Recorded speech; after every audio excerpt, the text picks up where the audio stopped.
बेटा से इतना बहादुरी था कि शहीद हो गए।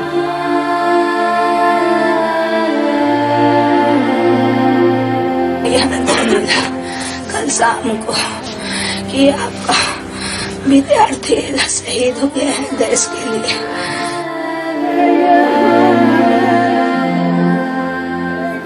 भारत सरकार को यही कहना चाहूंगी कि अगर उन लोग हम लोग पे एक बार हमला करते हैं तो हम लोग का जस्ट उसका डबल देना चाहिए।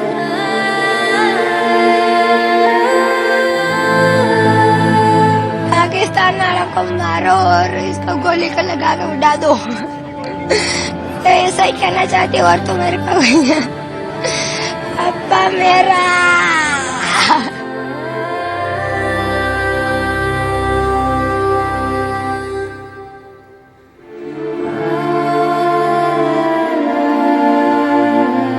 गम है इस समय हम लोगों को, लेकिन फिर भी देश के लिए शहीद हुआ है, इस पर गौर हो रहा है।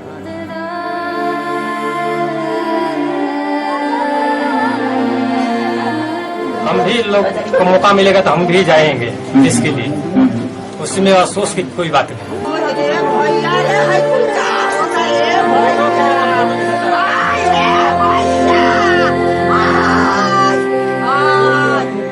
जो हमारे में से गया है और देश के लिए काम आया है, वो उसने देश की रक्षा की है, देश को संवारा है। हम सब लोगों की दुआ उसके साथ है।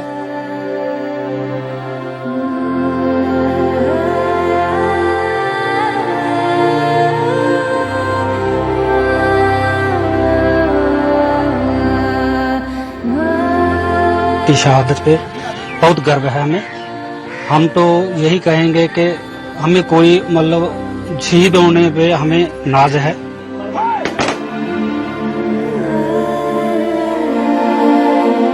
एक हमारी बिरादरी का ये रविपाल, जो एक होनहार, एक बहुत ही डेडिकेटेड हवलदार के स्टेटस पे ये वहाँ काम कर रहे थे, तो इनकी शहादत पे हमें बहुत गर्व है।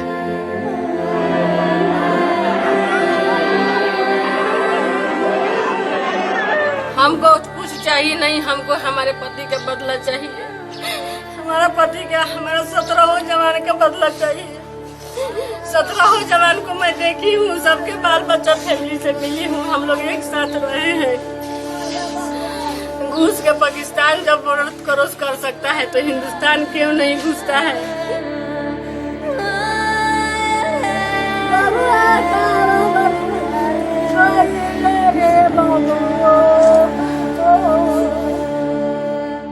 नमस्कार, मैं रविश कुमार। एक सिपाही से ही पूछा जाए कि वो कहाँ जा रहा है, युद्ध का उन्माद फैलाने वाले और रचने वालों से इस सवाल का जवाब नहीं मिलेगा। जो गाना आपने सुना वो 1961 की बनी फिल्म उसने कहा का है। मशहूर शायर मखदूम मोहिउद्दीन ने लिखा है और सलील दा का संगीत। हम किसी सिपाही के बारे में तभी जानते हैं जब वो वीर गति को प्राप्त होता है।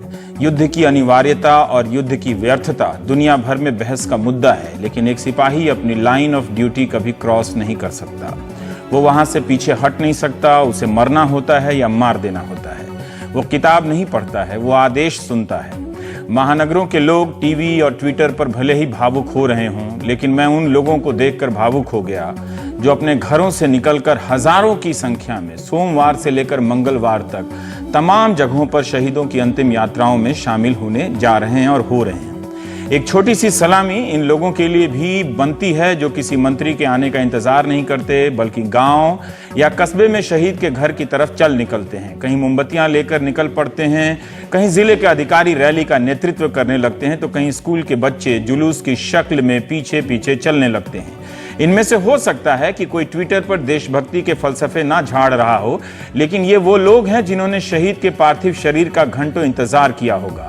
एक नौजवान जब सैनिक बनता है तो अकेला बनता है, लेकिन जब वो देश के लिए काम आ जाता है तो उसकी अंतिम यात्रा में वो लोग भी आ जाते हैं जो कभी उस सिपाही के बारे में जानते तक नहीं होंगे। हम कहां परवाह करते हैं कि हमारा सिपाही जनरल बोगी या दूसरे दर्जे में ठेल ठेल कर जगह पाता हुआ मामूली तनख्वाह लेकर घर लौटता है। कितना अच्छे हैं ना ये लोग जो अपने घर से निकले हैं किसी सिपाही को विदा करने, अलविदा कहने। अमेरिका के विदेश मंत्री जॉन केरी ने पाकिस्तान के प्रधानमंत्री नवाज शरीफ से कहा कि वे अपनी धरती को आतंकवादियों का ठिकाना ना बनने दें। कहने से क्या हो जाता है? क्या कैरी साहब ने पहली बार कोई ये बात कही होगी? खैर, अभी ये जानना बाकी है और जांच हो रही है कि उड़ी के बेस कैंप में ये हमला कैसे हो गया। लेकिन क्या हम ये नहीं जानना चाहेंगे कि हमारे सैनिक कहां से आते हैं, उनके गांव कैसे हैं, घर कैसे हैं? हर सैनिक का एक सपना होता है, अपने गांव का नाम रोशन करने का सपना। महानगर वाले इसे नहीं समझ पाएंगे। एक सैनिक अपने गांव को देश ही तो कहता है। हम चंद गांवों का नाम लेने जा रहे हैं ताकि आप जान सकें कि स्मार्ट सिटी के इस दौर में मोर्चे पर लड़ने वाला पहली पंक्ति का जवान कहां से आता है। शिबूचक, सारवा, बज्जा, मेरल, गुमला, नंदगांव, राजवा, घूरापल्ली, बोकनारी, गंगासागर, जाशी, जमुना बलिया, बलिया गाजीपुर, खंडागली, रक्तू टोला, जौनपुर, वानी, ये नाम है उनके गांवों के, टोलों के और कस्बों के। इनके घरों की तस्वीरों में आपको भारत का वो चेहरा दिखेगा जिसे महफूज रखने और बेहतर करने की उम्मीद लिए ये नौजवान इन गांवों से मोर्चे पर निकलते हैं।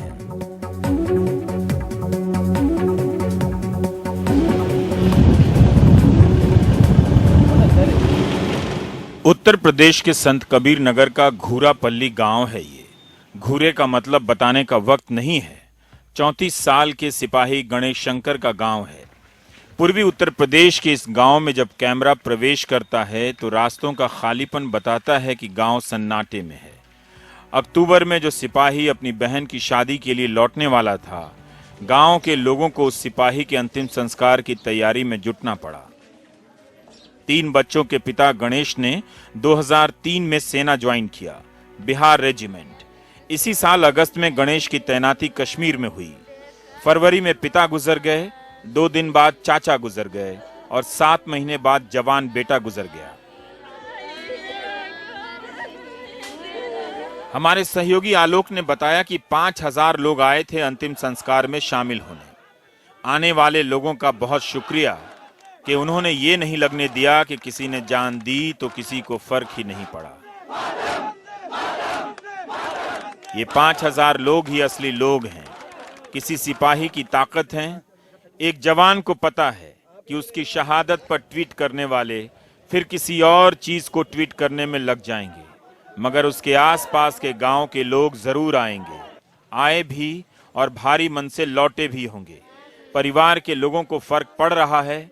उनके सामने जाने वाले का गम है तो आने वाले वक्त की चुनौतियां भी।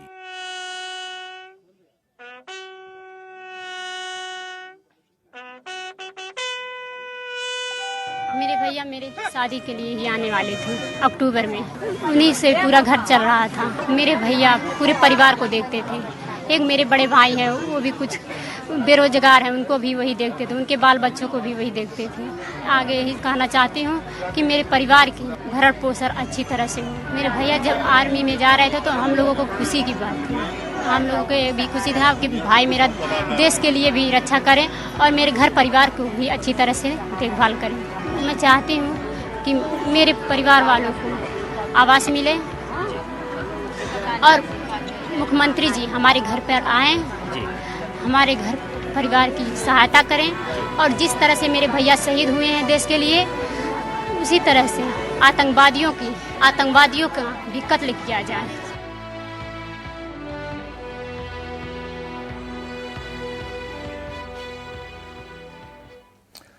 मंगलवार को भी राजधानी दिल्ली में बैठकों का सिलसिला चलता रहा, उच्च स्तरीय वाली बैठकें। खबर आ रही है कि मंगलवार को उड़ी में सेना ने 8 आतंकवादियों को मार गिराया है। सूत्रों के अनुसार 15 आतंकियों के समूह ने कश्मीर के लच्छीपुरा में घुसपैठ की कोशिश की, जिसे सेना ने नाकाम कर दिया। 8 से 10 लोगों के मारे जाने की खबर है। सोमवार को डीजीएमओ ने जानकारी दी थी कि भारतीय सेना ने इस साल 17 घुसपैठ के मामलों को नाकाम किया है और इस साल अलग अलग ऑपरेशन में 110 से ज्यादा आतंकवादी मारे गए हैं, जिनमें से 31 को घुसपैठ के वक्त मारा गया। पिछली 2 घुसपैठ में भी 8 आतंकवादियों को मार गिराया गया है। फिर भी पिछले 3-4 सालों की तुलना में इस साल घुसपैठ बढ़ गई है, ये सेना का बयान है। महाराष्ट्र के अमरावती में 26-27 साल के सिपाही विकास जनराव उइके को अंतिम विदाई देने हजारों की संख्या में लोग पहुंचे। शहीद विकास उइके ने अपने भाई से वादा किया था कि जल्दी ही अपने लिए कोई लड़की पसंद कर लेगा और एक ही मंडप में दोनों भाई शादी करेंगे। पिता कहते हैं कि उन्होंने बेटे को मना किया था कि फौज में ना जाए, लेकिन बेटे ने बात नहीं मानी। उसे सेना में जाने का शौक था और वो 2009 में भर्ती हो गया।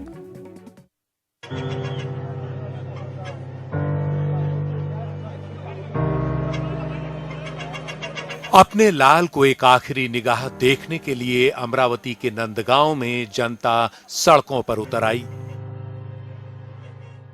सिपाही उईक जानराव ने सिर्फ 27 साल की उम्र में उड़ी में आतंकवादियों से लड़ते हुए शहादत दी।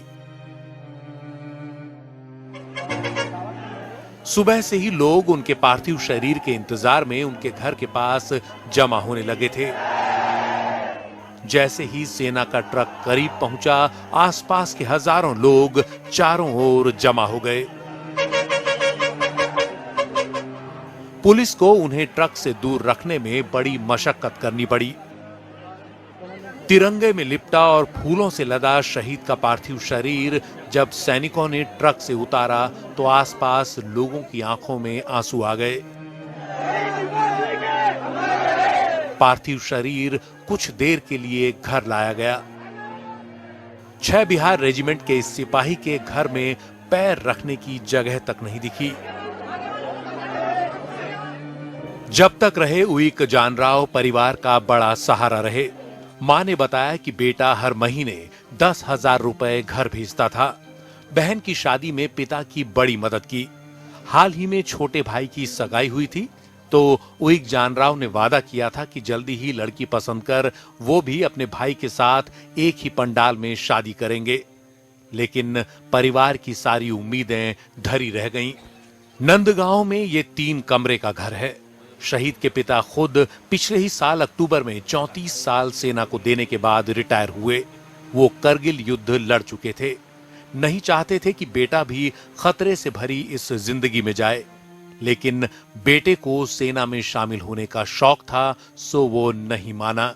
अभी 6 दिन पहले ही परिवार से उनकी आखिरी बात हुई थी।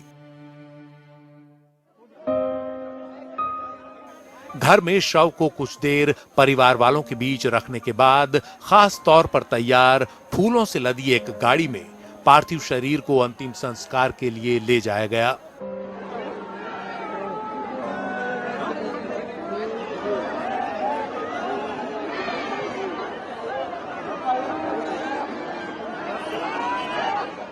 जैसे जैसे ये गाड़ी सड़कों पर आगे निकली, लोग तिरंगा लहराते और शहीद जिंदाबाद करते दिखे।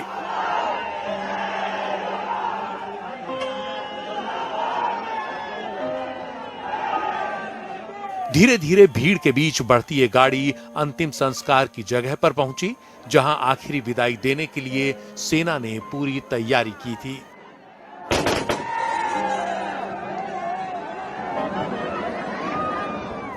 सेना की मातमी धुन सुन कोई अपने आंसू नहीं रोक पाया।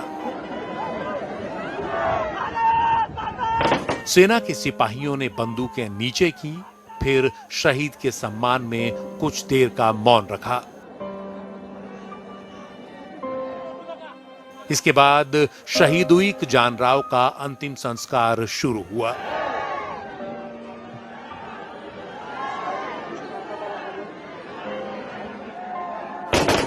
हवा में गोलियां चलाकर सैनिक सलामी दी गई। 2009 में सेना में शामिल हुए शहीद उईक जानराव की जिंदगी का सफर यहां भले ही खत्म हो गया हो, लेकिन उनकी बहादुरी के किस्से लोग आने वाले समय तक बताते रहेंगे।